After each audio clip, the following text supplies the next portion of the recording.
আসসালামু আলাইকুম রহমতুল্লাহ। প্রিয় দর্শক, কতটা ভালো মন মানসিকতা থাকলে এই খাবারের আইটেমগুলো তৈরি করতে পারে এবং কতটা ধৈর্য থাকা তার প্রয়োজন আমি বলতে পারবো না। এই হচ্ছে আমাদের সার্ভার মধ্যে সেজো ভাই। গত 2-3 দিন ধরে বাংলাদেশে অনেক বৃষ্টি হয়েছে, পরে আমিও টুকটাক কিছু খাবার তৈরি করছি। ব্যাচেলার লাইফে আমরা ব্যাচেলারই থাকি।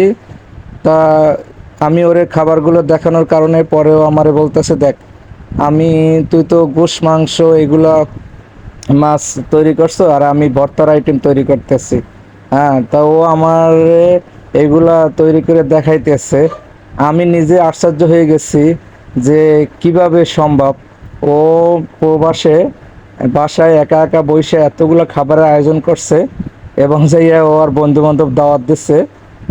যাই হোক, আহ, সর্বোপরি ভিডিওটা করার উদ্দেশ্য হচ্ছে এইটা, যে কতটা ধৈর্যের প্রয়োজন এই খাবারগুলো তৈরি করতে হলে। আমি জানি না